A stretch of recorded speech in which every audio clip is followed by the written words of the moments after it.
فلا هادي له ونشهد أن لا إله إلا الله وحده والصلاة والسلام من لا نبي بعد أما بعد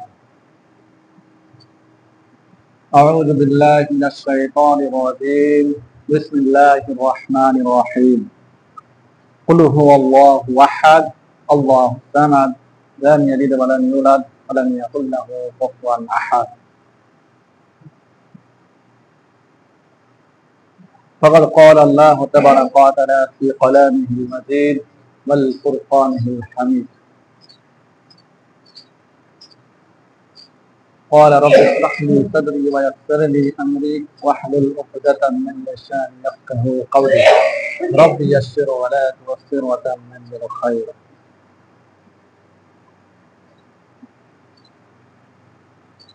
উপস্থিত আজকের জুমায় সর্বপ্রথম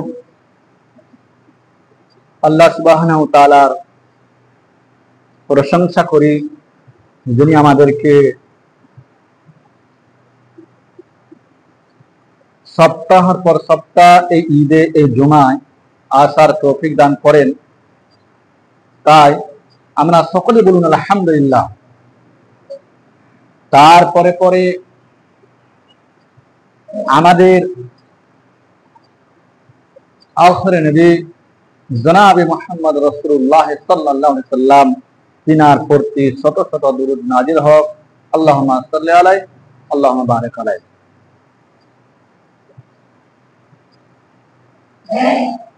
আজকে একটি জটিল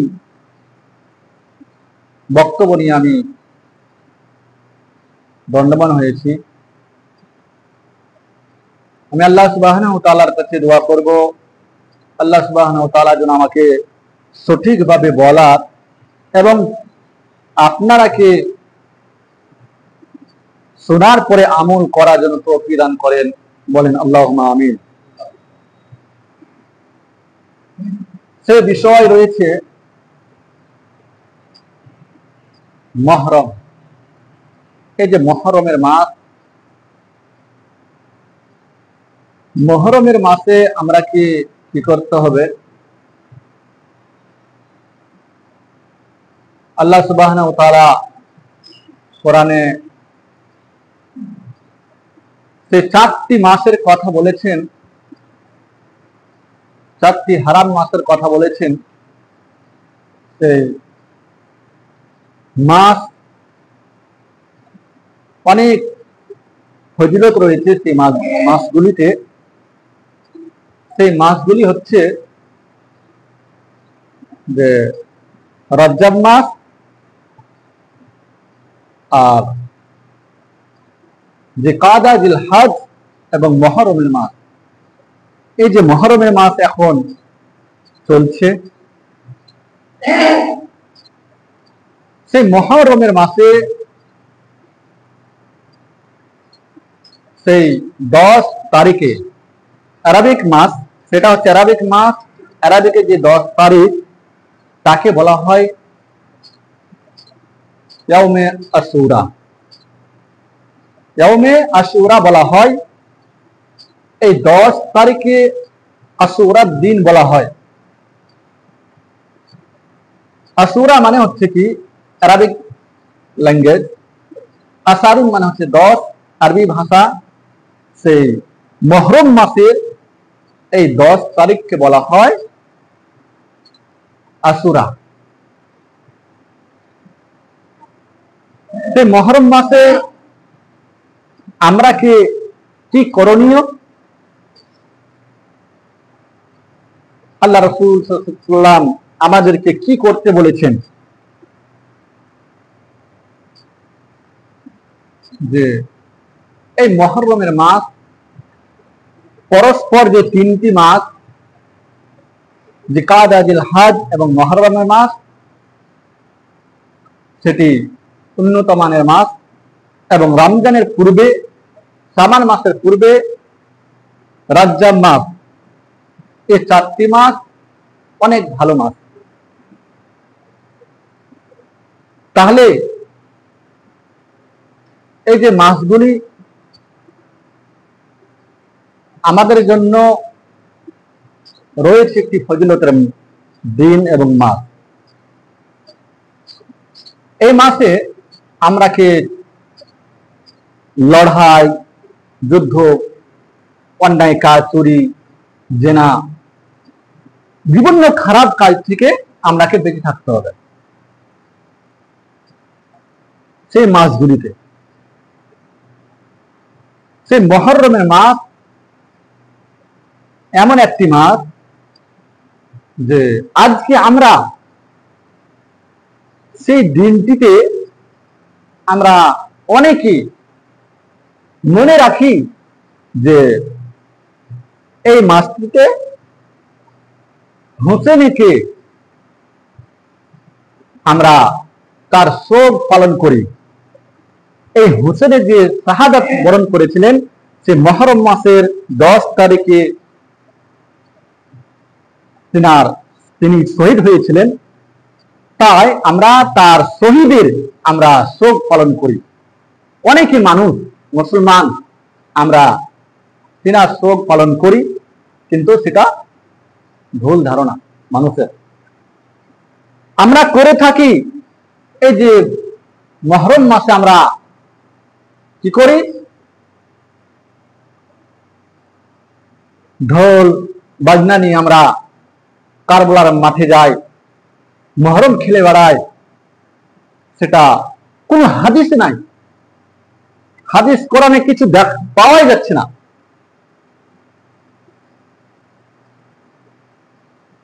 তাহলে আমরা আজকে বেশিরভাগ পরিচালিত হয় হোসেনের যে শাহাদাত পেয়েছেন সেই কথাটা, তার শহীদের আমরা যে শোক পালন করি বা মানুষ করে, সেটা বেশি পরিচালিত হয়ে গেছে সে পৃথিবীতে। সেটা আমাদের জন্য ঠিক নয়। সেই দিনটাকে বলা হয়েছে আশুরা, এবং সে আশুরা দিন বলা হয়েছে যে এই দিনটাতে আল্লাহ রাসূল সাল্লাল্লাহু আলাইহি ওয়াসাল্লাম রোজা করেছেন এবং করতে বলেছেন। তাই হাদিসের মধ্যে পাওয়া যায়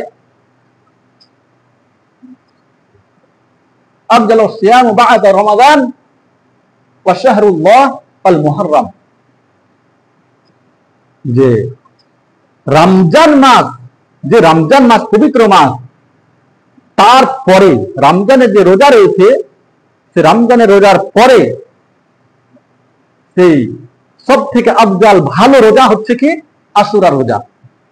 এই যে আমরা মুহররম মাসে আমরা রোজা রাখি, আল্লাহ রাসূল বলছেন যে আশুরার রোজা সেই রমজান মাসের রোজার পরে পরে আমি সব থেকে ভালো নেকির দিন হচ্ছে আশুরার দিন, সে আশুরার রোজা। এবার আব্দুল্লাহ ইবনে আব্বাস থেকে বর্ণিত, মা রাআইতু রাসূলুল্লাহ সাল্লাল্লাহু আলাইহি ওয়াসাল্লাম হাররা সিয়ামা ইয়াউমিন ফাযলাহু আলা গায়রিহি ইল্লা হাযা ইয়াউমা আশুরা। আব্দুল্লাহ ইবনে আব্বাস বলছেন যে রাসূল সাল্লাল্লাহু আলাইহি ওয়াসাল্লাম সব থেকে তিনাকে চিন্তাবিদ হতেন সে আশুরা, রমজান মাসের রোজার পরে সে আশুরা রোজা নিয়ে। সে আশুরা রোজা তিনি বেশি মান্যতা দিতেন এবং মানুষকে বলতেন। কেন? যে আশুরা রোজা হচ্ছে যে ব্যক্তি মুহররম মাসে রোজা রাখবে,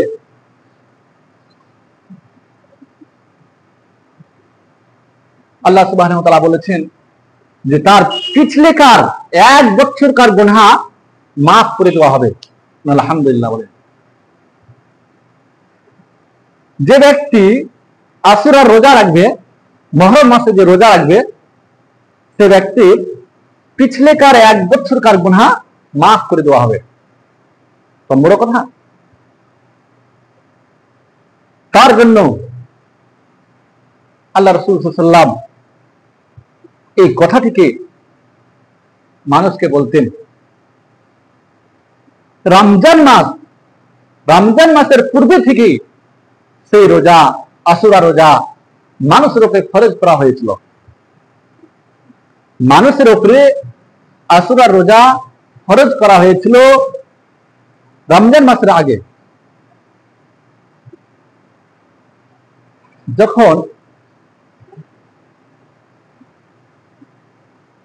রমজান মাসের রোজা যখন ফরজ হয়ে গেল, হওয়ার পরে সে আশুরা রোজা, মুহররমের রোজা সেটা নফল হয়ে গেল মানুষের জন্য। তখন আল্লাহ রাসূল সাল্লাল্লাহু আলাইহি ওয়াসাল্লাম বলছেন যে তোমরা রোজা করো বা না করো, সেটা মানুষকে কোনো হুকুম দিত না। অন্য হাদিসের মধ্যে বলছেন, জাবির থেকে বর্ণিত, জাবির ইবনে সামরাতা তিনি বলছেন যে কানা নবী সাল্লাল্লাহু আলাইহি ওয়াসাল্লাম ইয়ামুরুল হুকমু ইয়ামুরু সিয়াম, যে আমি মানুষকে কি করতাম, আশুরার রোজা করার জন্য হুকুম দিতাম। মানুষকে বলতাম, ওই আমার আল্লাহর বান্দা, তোমরা আসো, সে আশুরার রোজা রাখো। যখন থেকে রমজান মাস মানুষের উপরে ফরজ করা হয়েছে, তখন থেকে আল্লাহ রাসূল সাল্লাল্লাহু আলাইহি ওয়াসাল্লাম এই আশুরা রোজাটিকে নফল করে দিয়েছেন। তারপরে বললেন, কোন মানুষকে বলতো না যে তোমরা রোজা রাখো। যার ইচ্ছা হবে সে রোজা করবে, যার ইচ্ছা না হবে না করবে। সে হাদিসে প্রমাণিত হয় যে আজকে আমরা এই যে রোজা অনেকে করছি, অনেকে করে না, তাহলে আমরাকে রোজা করতে হবে। রোজা করতে হবে, কয়টি করতে হবে, কিভাবে করতে হবে? হাদিসের মধ্যে বলছেন, আল্লাহ রাসূল সাল্লাল্লাহু আলাইহি ওয়াসাল্লাম মক্কা থেকে মদিনা যখন চলে গেলেন, তো মদিনা যে দেখছেন যে কিছু ইহুদিরা তারা রোজা রেখেছে। মাহাজাল ওয়াম, আল্লাহ রাসূল বলছেন যে মাহাজাল ওয়াম আল্লাযী তাসামুনাহু, যে তোমরা আজকে এই দিনটা এই মুহররম মাসের 10 তারিখে তোমরা রোজা রেখেছো কেন? তোমরা কেন রোজা রেখেছো? আল্লাহ রাসূল জিজ্ঞাসা করছে ইহুদিরাকে যে তোমরা আজকে রোজা কেন রেখেছো?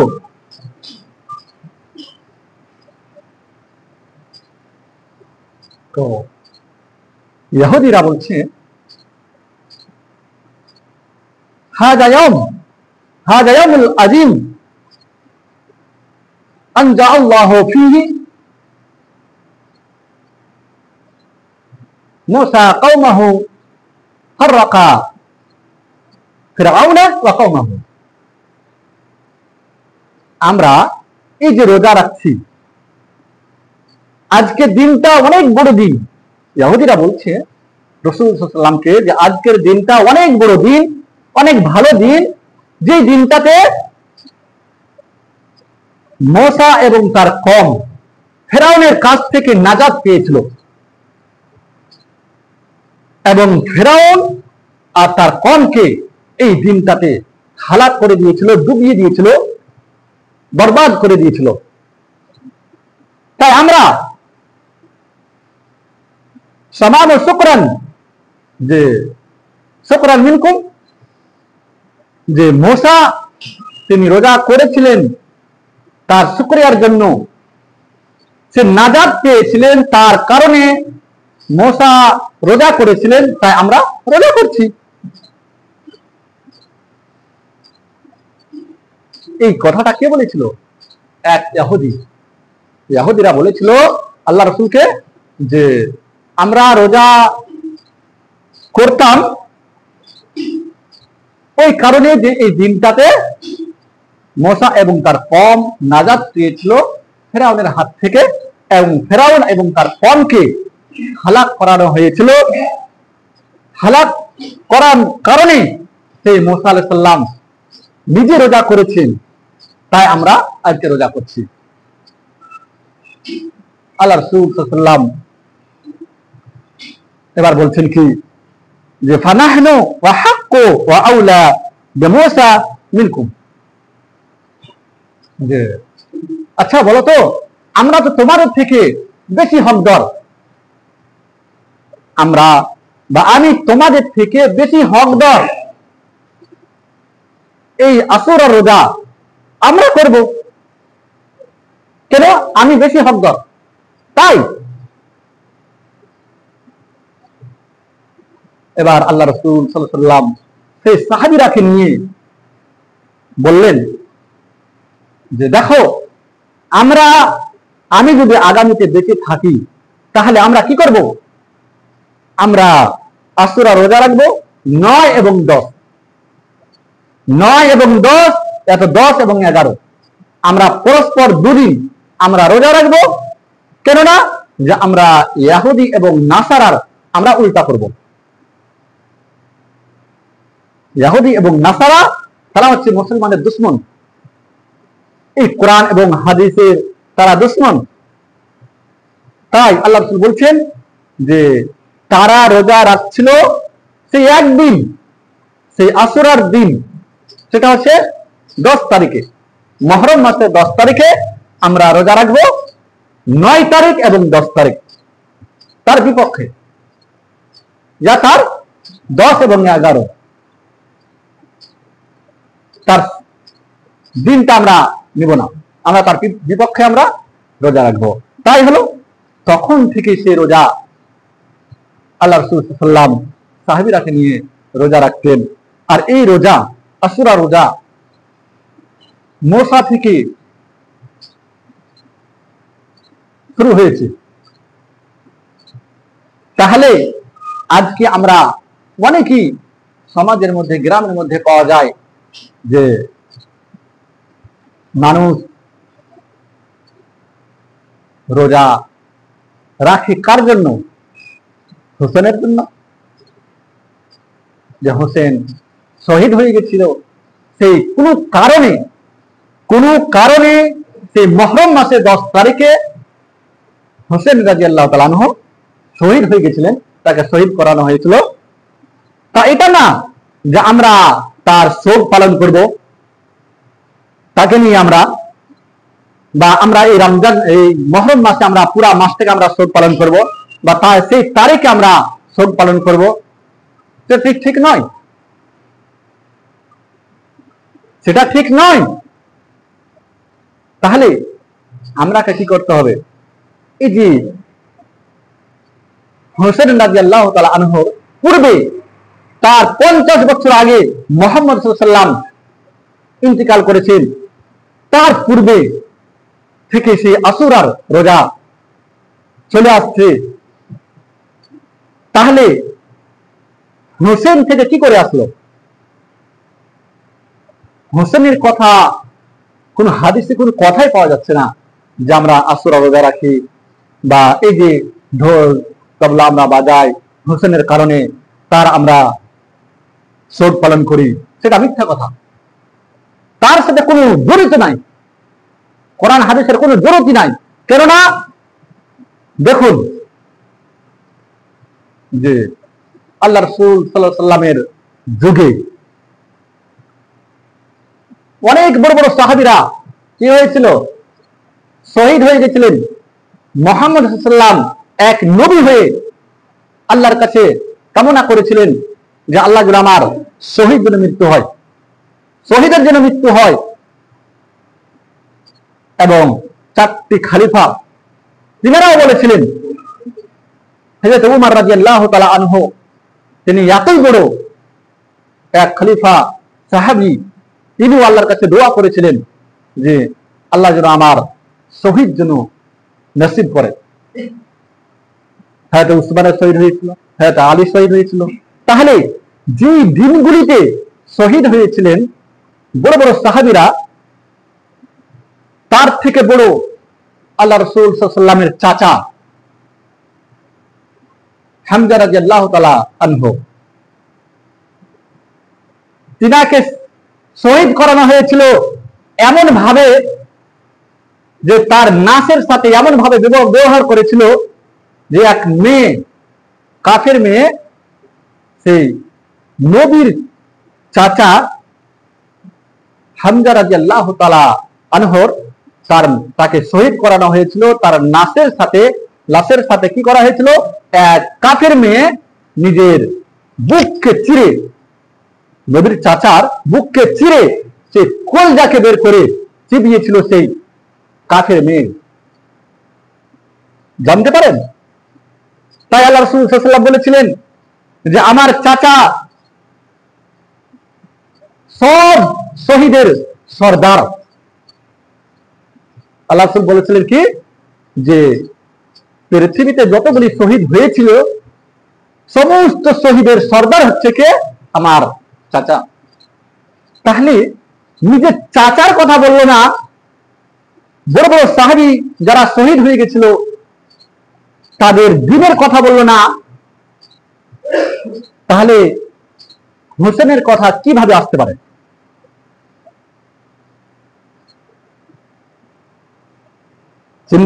চিন্তা করে পারেন?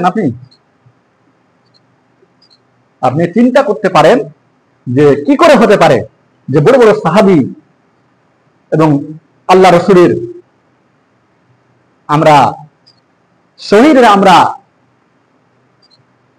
শোক পালন করি না, তাহলে আমরা হোসেনের শোক পালন কি করে আমরা করি?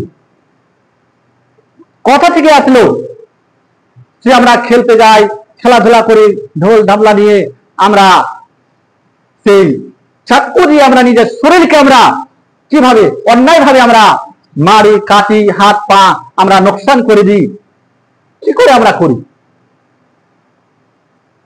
সেটা হারাম, তা করা যাবে না। তাহলে যারা শহীদ হয়ে গেছিলেন, কোরআনের মধ্যে পাওয়া যায়, সূরা বাকারায় আছে, সূরা ইমরানে বলছেন ওয়ালা তাকুলু লিমা উকতালু ফি সাবিলিল্লাহ আমওয়াতান ফাহইয়াহুম ওয়ালাকিন লা তাশউরুন। আল্লাহ তাআলা কোরআনে বলছেন যারা শহীদ হয়ে গেছে তারাকে তোমরা বলিও না যে তারা মৃত্যু হয়ে গেছে, তারা মারা গেছে, তারা আল্লাহর কাছে জীবিত রয়েছে। লা তাশউরুন, তারা কিভাবে আছে তোমরা জানো না। যারা শহীদ হয়ে গেছে তারা কখনোই মরেনি, আল্লাহর কাছে জীবিত রয়েছে এবং তাদের ব্যাপারে আমরা কিছুই জানি না। তাহলে আমি আপনি সে পৃথিবীতে কার অনুসারী করি? শয়তানের অনুসারী করি, ইহুদি এবং নাসারার আমরা অনুসারী করি। আমরা সে প্রাধান্য দিই সে কাকে? হোসেনকে। আমরা কি এই যে আরবিক মাস, আমরা আরবিক মাস কোরআনের মধ্যে পাওয়া যায় যে 12টি মাস পাওয়া গেছে, কিন্তু হিজরি হযরত উমর রাদিয়াল্লাহু তাআলা আনহু তিনি দিয়েছেন যে এই মাস আরবিক মাস আমরা নিজে জানি না, আমরা মুসলমান হয়ে আমরা জানি না, আরবিক মাস আমরা গুনতে পারবো না, কিন্তু আমরা যে ইংরেজিরা যে আমরাকে যে মাস দিয়েছে ইংরেজি, সেটা আমরা সকলেই জানি। কিন্তু আমরা যে মুসলমান, আমরাকে জানতে হবে যে মুহররম, সফর, রবিউল আউয়াল, এই যে আরবিক মাস জানতে হবে, সেই মাসগুলি আমরাকে জানতে হবে। সেই মাসগুলি যে আমরাকে দোয়ানো হয়েছে সেগুলি আমরা জানি না। তাহলে আমরা যে সম্বন্ধে আমরা জানি না সেগুলো নিয়ে আমরাকে প্রচার করতে হবে না। আমরা কোনোদিন জানতাম যে সেই আশুরা রোজা মুহাম্মদ সাল্লাল্লাহু আলাইহি ওয়াসাল্লাম থেকে এসেছে। মুহাম্মদ সাল্লাল্লাহু আলাইহি ওয়াসাল্লাম সেই রোজাকে করতে বলেছেন, ফরজ করেছিলেন। ফরজ করার পরে যখন রমজান মাস যখন আল্লাহ সুবহানাহু ওয়া তাআলা নবীর উপরে যখন ফরজ করে দিলেন, তখন থেকে সে আশুরা রোজা নফল হয়ে গেল। তাহলে সেই রোজা, সে আশুরা 10 তারিখ, সেগুলি হোসেনের সাথে, হোসেন রাদিয়াল্লাহু তাআলা আনহুর সাথে কোনো মিলিত নাই, কোনো জড়িত নাই। তাহলে আমরাকে কি করতে হবে? সাবধান হয়ে যেতে হবে। সেই খেলাধুলা, ঢোল তবলা নিয়ে আমরাকে এই দিনটাতে আমরাকে রোজা করতে হবে। আজকে 9 তারিখ, 8 তারিখ চানের, কালকে 9 এবং পরশু দিন হবে 10 তারিখ। তাহলে আমরাকে আজকে রাত দিয়ে রাত্রে রোজা ধরতে হবে এবং কালকে ধরে থাকতে হবে এবং পরশু ধরে থাকতে হবে। তাহলে আমরা কি করতে পারবো? আমাদের যে পূর্ব 1 বছরকার গুনাহ আমরা নিজে মাফ করে দিতে পারবো ইনশাআল্লাহ। বলেন আমরা রোজা রাখবো? বলেন ইনশাআল্লাহ রোজা রাখবো। তাহলে আমরা রোজা করতে গেলে আমাদের লাভ, নেকি পাবো। এটা না যে ফরজ করতেই হবে। যদি আমরা করতে পারি, কেন করব না? যা হোক, আমি আল্লাহ সুবহানাহু ওয়া তাআলার কাছে দোয়া করব, আল্লাহ সুবহানাহু ওয়া তাআলা যেন আমাদেরকে এই সঠিক পথে, সঠিক রাস্তায় এবং সঠিক মুহররমের বারে এবং আশুরার সে নেকি করার জন্য তৌফিক দান করেন। বলেন আল্লাহুম্মা আমিন। আমি আল্লাহর কাছে আরো দোয়া করব, আল্লাহ যেন আমরাকে